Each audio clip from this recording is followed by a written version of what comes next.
네, 이제 사도행전이 이제 한 주 남았습니다. 한 주 후면은 이제 사도행전이 마칩니다. 사도행전이 이제 마지막 이제 그 때가 되어서 사도행전을 다시 한번 좀 살펴볼 좀 필요가 있을 것 같습니다. 사도행전을 시작할 때 사도행전의 저자가 누구라고 했죠? 누가였습니다. 누가가 이제 데오빌로라고 하는 이제 총독 이제 주권자에게 내용들을 정리하는 것이 이제 사도행전 1장 1절과 2절에서 이제 언급되고 있는 것들이죠. 그래서 한 사람에게 예수 그리스도의 복음을 전달하기 위해서 잘 설명하기 위해서 지금 몇십 년이 지난 시간이에요. 그렇죠? 몇십 년이 지난 시간 동안에 하나님께서 이제 성령 하나님을 오순절날 마가의 다락방에 보내셔서 그들이 성령 하나님과 함께하는 시간들, 또한 사도들을 통해서 이루신 일들에 대한 내용들을 이제 엄선해서 글로 남긴 것이 사도행전입니다. 그 외에도 많은 사실은 이야기가 있었고 많은 사건들이 있었다고요. 그런데 오직 그리스도의 복음에서 벗어나지 않는 내용으로 누가는 그 내용들을 추려서 그렇게 정리해서 보내고 있는 거야.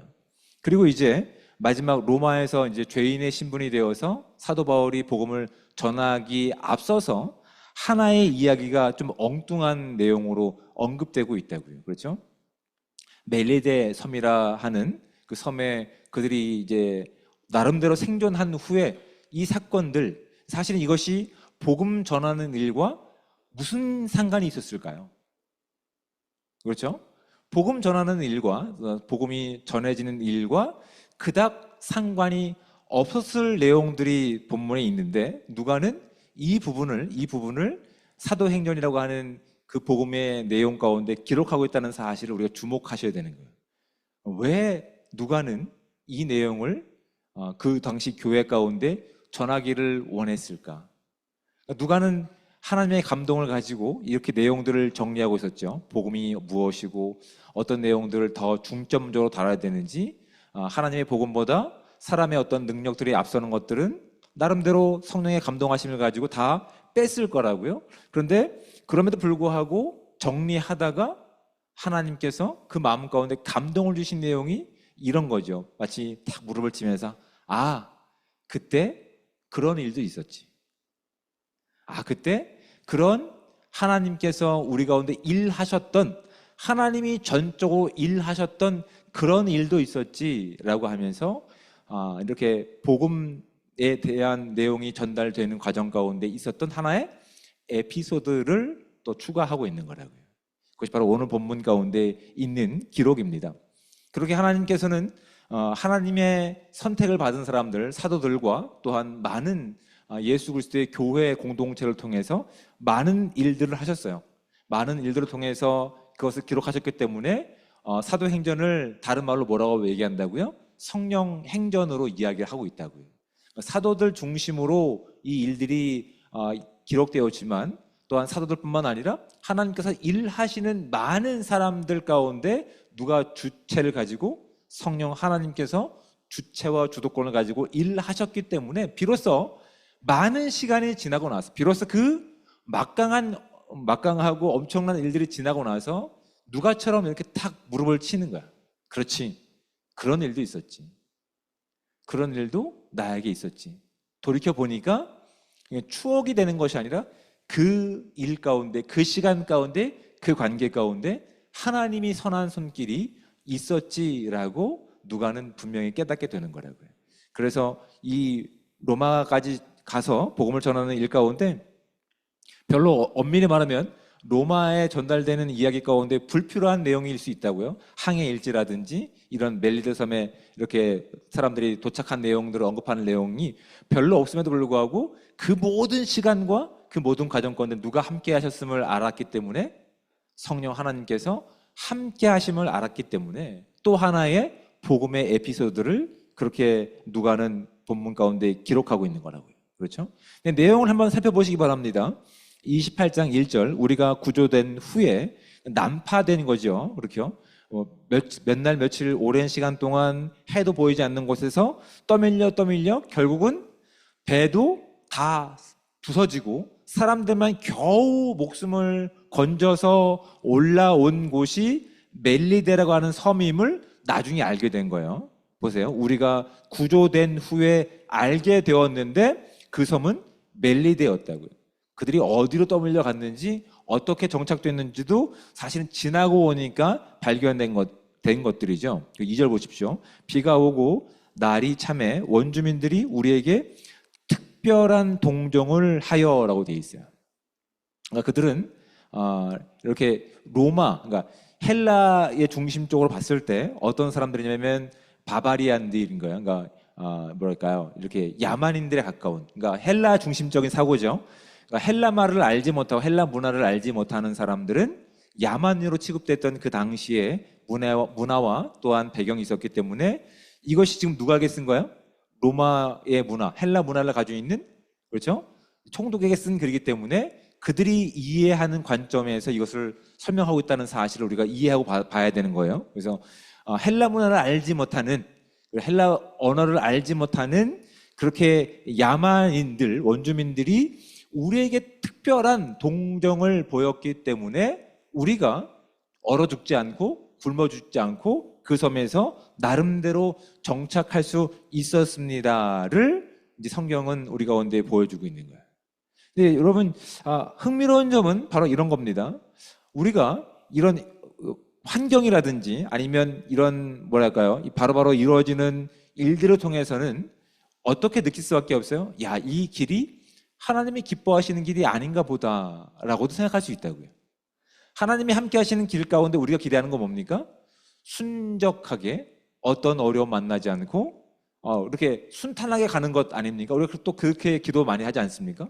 근데 오히려 사울 일행이 이제 겪었던 내용들을 통해서, 사울 바울 일행이 겪었던 일들을 통해서 확인하는 것들은 굳이 순적하게 이루어지지 않는다 하더라도 그 가운데서도 일하신 하나님을 발견할 수 있어야 된다고 하는 도전들이 말씀 가운데 있는 거예요. 그렇게 어려운 시간들, 어려운 상황들을 겪고 나서 무사히 섬에 도착해서 그렇게 원주민들의 환대를 받고 나서, 그리고 보십시오. 이제 3절, 바울이 나무 한 묶음을 거두어, 그는 죄수였지만 또한 영적인 그들의 리더였지만 어떤 일을 하고 있는 겁니까? 솔선수범해서 그들을 돕는 일 가운데 동참하고 있는 거예요. 바울이 나무 한 묶음을 거두어 불에 넣으니 뜨거움으로 말미암아 독사가 나와 그의 손을 물고 있는지라 라고 되어 있는 거예요. 그러니까 이 모습을 통해서 이제 그 섬에 있는 원주민들이 어떻게 평가합니까? 4절 말씀입니다. 원주민들이 이 짐승이 그 손에 매달려 있음을 보고 서로 말하되 진실로 이 사람은 살인한 자로다 라고. 바다에서는 구조를 받았으나 공의가 그를 살지 못하게 함이로다 라고 이야기하고 있는 거예요. 그러니까 이 사람들이 지금 생각하고 있는 것들, 사실은 우리가 생각했던 내용과 별반 다르지 않습니다. 우리도 무엇을 가지고 하나님의 일하심을 경험했습니까? 사실은 주어진 결과와 또한 환경들에 대해서, 그렇죠? 그것을 가지고 하나님이 나에게 신실하게 일하고 계시는구나, 이 일은 하나님이 함께 하시는 일이구나 라고 여겨졌다고요. 우리뿐만 아니라 지금 멜리데에 있는 섬 사람들도 그렇게 여겼던 거예요.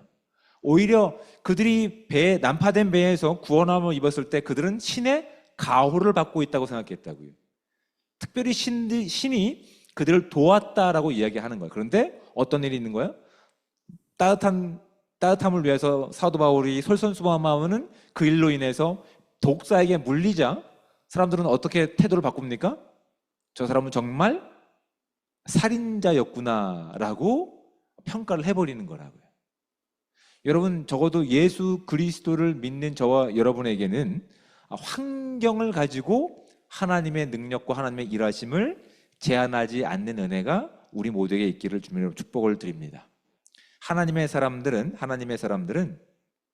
환경만을 보는 것이 아니라 그 환경 안에 있는 또한 환경을 통치하시는 하나님의 사명을 따라 움직이는 사람들임을 분명히 고백할 수 있어야 돼요.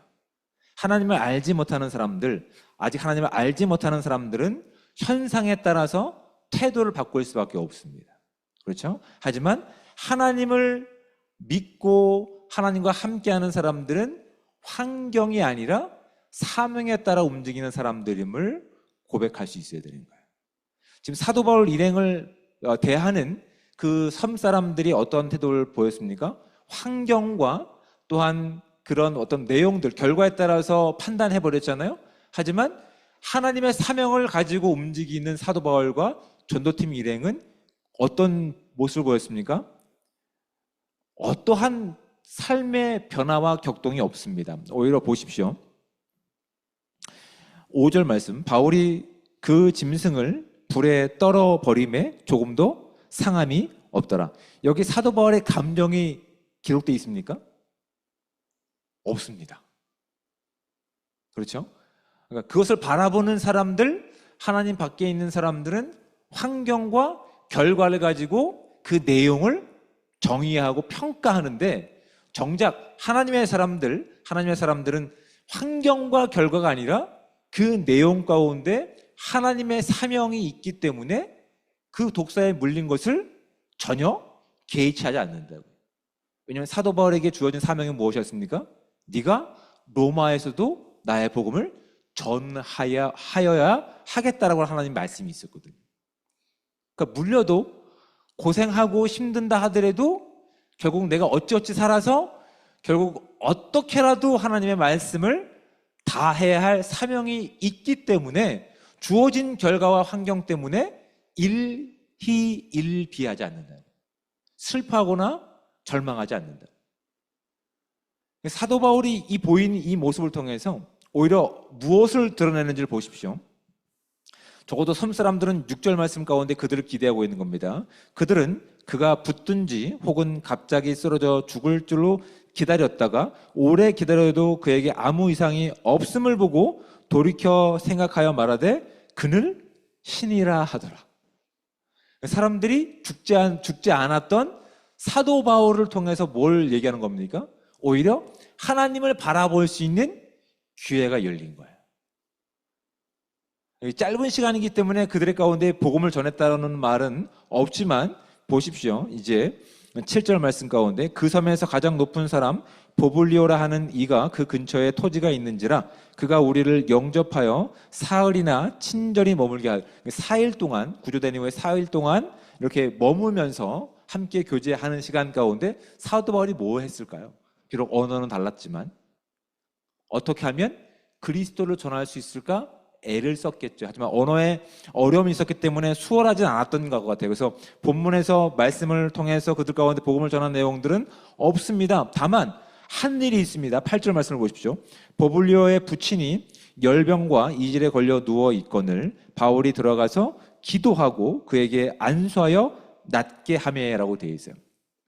흥미로운 점은 사도행전에서 안수와 기도를 동시에 하는 유일한 기록이 여기밖에 없습니다.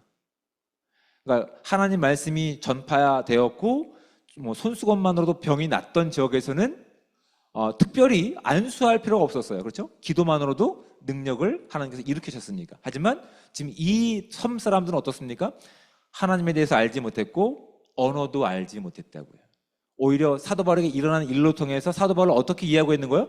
신이다라고 이야기하고 있는 거예요. 그런데 안수와 기도를 통해서 그는 지금 누구를 증거하고 있는 겁니까? 나는 지금 하나님의 일을 대신 하고 있습니다를 그들 가운데 증명하고 있는 거예요. 기도와 안수하는 걸 통해서 내 능력이 아니라 나를 통해서 일하시는 하나님을 지금 증거하고 있는 거예요. 그리고 단순히 기도하는 것으로 그친 것이 아니죠. 본문에는 등장하진 않았지만 지금 이 사도행전을 기록한 사람이 누굽니까?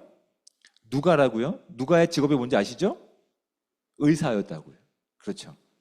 그러니까 함께 기도하고 함께 하나님의 놀라운 능력을 행했을 뿐만 아니라 의사였던 누가는 사도 바울과 함께 또한 그들의 피로 가운데, 그들의 연약함 가운데서 그가 가지는 지식을 가지고 하나님이 하실 일들에 대한 놀라운 일들을 했음을 우리는 충분히 말씀을 통해서 확인하게 됩니다. 9절 말씀을 보시면 이러므로 섬 가운데 다른 병든 사람들이 와서 고침을 받고 후한 예로 우리를 대접했다라고 되어 있어요. 떠날 때까지. 지금 그들은 환경적으로 보면 죽을 위기를 넘겼을 뿐만 아니라 배가 난파돼서 겨우 목숨만 건져서 섬에 올라왔는데 그 섬에서 오히려 독사에게 물려서 죽을 뻔한 그 일을 통해서 오히려 상황은 더 악화되었지만 하나님이 함께 하시는 사명이 이끌어가는 그들의 인생 가운데서 오히려 그것이 하나님을 증거할 수 있는 통로가 되었음을 사도 바울은 우리 가운데 분명하게 기록하고 싶은 거예요. 그리고 시간이 지났을 때 그들의 인생 가운데 그들의 시간 가운데 일하셨던 하나님의 일하심을 가지고 누가는 이 일도 기록되어야 함을 알고 있었던 거예요. 그래서 무릎을 치면서 이렇게 고백했겠죠. 이 일도 하나님이 하신 일입니다. 로마에서 복음을 전하는 것뿐만 아니라 의도하지 않았던, 아무도 예상하지 않았던 그 길 가운데서 환경만을 바라본다면, 상황만을 바라본다면, 결과만을 바라본다고 한다면 이건 하나님이 심판하시고 저주하는 것처럼 보였지만 사실은 그 안에 하나님의 섭리와 하나님의 사명이 있었기 때문에 그런 상황에서도 하나님을 전할 수 있는 은혜였습니다라고 온 교회 가운데 이것을 전하고 싶은 것이 누가를 통해서 일하시는 하나님의 마음이었다고요. 결국 이런 내용들을 언급한 내용이 무엇일까요? 그럼에도 불구하고 하나님은 저와 여러분을 통해서 이 일을 하고 계십니다라고요. 그러니까 빌립보서 1장에 있는 것처럼 우리에게 선한 일을 시작하신 분께서 예수 그리스도의 날에 그것을 완성해 가실 믿음이 우리 가운데 있어야 되는 거예요. 비록 상황은 우리가 예상한 대로 흘러가지 않을 수 있어요. 결과는 우리가 기대한 것대로 흘러가지 않을 수 있다고요. 하지만 그 안에서 하나님을 믿는 저와 여러분들은 무엇을 믿어야 된다고요? 상황이 아니라 그 일 가운데 사명을 주신 하나님을 신뢰하고 가야 된다고요. 그럴 때 비로소 우리가 넘어지는 일을 통해서라도 또한 우리가 부족한 일을 통해서라도 무엇을 증명할 수 있냐면 하나님의 살아계심과 복음을 증명할 수 있는 거라고. 그래서 로마서 8장 28절에는 이렇게 기록하고 있습니다. 우리가 알거니와 하나님을 사랑하는 자 곧 그의 뜻대로 부르심을 입은 자들에게는 모든 것이 합력하여 선을 이루느니라. 여기서 모든 것이 뭔지 아십니까? 성공의 이야기도 있지만 실패의 이야기도 포함되는 거예요. 좋은 일도 포함되지만 슬픈 일도 포함되는 거라고요. 근데 예수 그리스도를 나의 구원자로 고백하고 있는 사람들은 결국 시간이 지나 보니 결과 때문이 아니라 상황 때문이 아니라 그 시간 가운데 함께 하시는 예수 그리스도의 능력으로 인해서 넉넉히 이겨냄을 통해서 우리가 하나님의 놀라운 구원의 내용들을 전할 수 있다는 사실을 지금 사도 바울은 로마서에서 고백하고 있는 거예요. 또한 갈라디아서 6장 9절 말씀에 이렇게 기록하고 있습니다. 우리가 선을 행하되 낙심하지 말지니 포기하지 아니하면 때가 이름에 거두리라. 하나님은 모든 상황을 통해서 하나님의 의를 이뤄내신다라고 되어 있어요. 여러분, 우리가 선을 행할 때 얼마만큼 낙심할 때가 많습니까? 그렇죠? 우리를 이렇게 기죽이며 또한 상황들의 복잡한 내용을 통해서 예수 그리스도의 복음이 드러나는 것을 방해하는 어둠의 세력들이 아직도 너무 많다고요.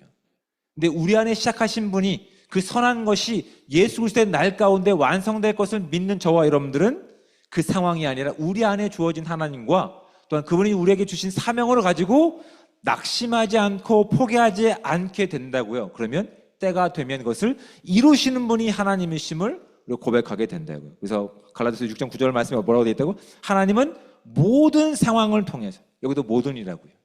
우리가 실패한 것이라든지 성공한 것이라든지 좌절한 것이라든지 슬픔에 있었던 것이라든지 모든 상황을 통해서 하나님의 의를 이뤄내신다라고 하는 것이에요. 저와 여러분 가운데 무엇이 있는지를 진지하게 고민해 보셔야 됩니다. 우리의 상황과 환경은 바뀔 수도 있어요. 근데 그것이 우리가 원하는 내용이 아니라 하더라도 하나님이 안 계셨다, 하나님이 우리를 버리셨다라고 평가할 수 없다고요. 오히려 말도 안 되는 그 일을 통해서 결국 시간이 한참 지나고 나서 이들처럼 고백하게 되는 거예요. 이 일도 하나님이 하신 거구나. 이 일을 통해서도 하나님은 그렇게 일하고 계시는구나를 되돌아볼 수 있는 복된 시간이 저와 여러분 가운데 있기를 주님으로 축복을 드립니다. 왜냐하면 저희들이 하는 이 모든 일 가운데 누가 함께하고 계십니까? 하나님이 함께하고 계시는 거예요. 하나님이 우리뿐만 아니라 우리를 통해서 하나님이 어떤 분이신지를 알게 원하는 이 시대 가운데 우리가 하나님과 함께하는 진실함과 정직함과 거룩함을 가지고 하나님을 드러내기를 기뻐하고 계신다고요. 네, 여러분, 우리가 그 거룩한 일 가운데 참여함을 입었음에도 불구하고 우리가 그 거룩함을 살아내는데 그동안 너무 게을렀거나 무지했던 내용들이 있음을 우리가 이 시간 고백하기 원합니다. 우리는 좋은 환경을 통해서만 하나님이 일하신다고 얘기하고 있지만 어려운 환경을 통해서 그리스도 복음을 전할 수 있는 기회가 됨에도 불구하고 우리는 그 기회들을 포기하고 살아가지 않았는지를 살펴보셔야 된다고요. 지난 한 주의 시간을 돌이켜보더라도 우리가 많은 비용을 들이지 않고 그리스도의 살아계심을 증거할 수 있는 많은 기회들이 있었음에도 불구하고 우리가 그러지 못한 부분들이 있었는지를 살펴보셔야 된다고요. 단적인 증거 자료로 우리가 지난 한 주를 돌이켜보면서 감사합니다라고 하는 말을 얼마나 자주 사용하셨습니까? 누구에게 사용하셨습니까? 당연히 감사합니다라고 하는 말을 들을 만한 사람들에게만 사용하셨습니까? 아니면 감사합니다는 말을 듣지 못할 사람에게도 감사합니다를 사용하셨습니까? 감사합니다는 말을 사용하는데 100만 원 듭니까? 1,000원, 1,000만 원 듭니까? 한 푼의 비용도 들지 않는데 하나님이 함께 하신 그 부유함이 우리 가운데 있었으면 그 감사함을 또한 고맙음을 어떤 비록 기분 나쁘고 상처받는 일이라 하더라도 우린 충분히 그 가운데서 하나님의 성실하심과 하나님의 사명을 증명할 수 있음에도 불구하고 너무나 쉽게 포기한 인생은 아닌지를 한번 되돌아보셔야 됩니다. 다른 이들과 그냥 경쟁하며 살았기 때문에 미처 몰랐던 하나님과의 관계, 하나님께서 주신 사명들, 그 부분들이 오히려 말씀을 통해서 우리가 더욱더 깨닫고 하나님께서 원하시는 복된 삶으로 나아갈 때 오늘 주어진 그 관계가 귀하게 사용될 수 있는 귀한 시간들 되시기를 주님으로 축복을 드립니다. 하나님의 복음을 전하는데 많은 비용은 필요 없습니다. 하나님의 복음을 전하는 데 있어서 많은 에너지도 필요 없습니다. 하나님의 복음을 전하는 데 있어서 많은 시간이 필요하지도 않습니다. 다만 주어진 시간 가운데서 하나님을 인정한다면, 하나님을 분명히 신뢰한다면, 그분이 우리 가운데 선한 일을 완성해 가실 것을 기대한다면 여러분 그 기회들만을 선용할 수 있는 올바른 믿음의 선택이 저와 여러분 가운데 충만하게 임하시기를 주님의 축복을 드립니다. 이 믿음을 가지고 다음 주 또 한 주가 시작될 겁니다. 억지로라도 감사함을 고백할 수 있는 저와 여러분들 되시기 바랍니다. 또한 우리의 감정 그대로 내오는 것이 아니라 악을 선으로 갚아낼 수 있는 그리스도의 사람들 되시기를 주님으로 축복을 드립니다. 쉽지 않지만 그 가운데 하나님이 함께 하신다고 한다면 그 일을 통해서 시간이 지나서 하나님은 반드시 어떤 결과를 만들어 내실 겁니다. 그것이 단순히 사도 바울의 일행뿐만 아니라 우리의 경험을 통해서도 고백되는 겁니다. 저와 여러분이 지금 이 자리에 나와서 이렇게 예배할 수 있는 것 누군가의 기도 때문입니다. 누군가의 헌신 때문입니다. 누군가의 대가 없는 섬김 때문에 우리가 이 자리에 나와서 예배할 수 있다는 사실을 기억할 수 있는 저와 여러분들 되시기 바랍니다. 하나님은 그때도 일하셨고 지금도 일하시고 내일도 일을 하실 우리의 하나님이십니다. 우리가 가지고 있는 무엇을 가지고 하나님을 전하는 것이 아니라 하나님이 함께 하시는 우리의 시간을 가지고 하나님이 함께 하신 우리에게 주셨던 사명을 가지고 하나님께서 우리 가운데 허락하셨던 그 관계를 통해서 그리스도의 선한 일들을 드러낼 때 우리가 이 자리에 나와서 예수 그리스도를 나의 주님으로 고백할 수 있었던 것처럼 누군가에게 하나님의 때가 되면 그에게 복음을 전할 수 있는 이 아름다운 시간들 되시기를 주님으로 축복을 드립니다.